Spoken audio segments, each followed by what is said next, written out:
యశోదవకుళగా వేచి ఉన్నదని వెంకటేశునిగా వెళ్ళావే.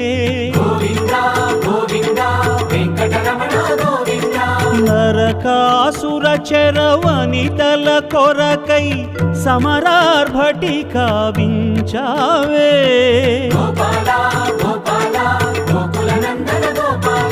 నీకై జనించి నీకై జపించి నీకై తపించి నీకై జ్వలించే దాసురాలికే దర్శనమివ్వగా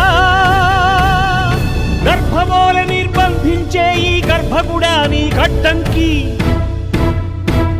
తలుపులు తెరిపించు, దర్శనమిప్పించు.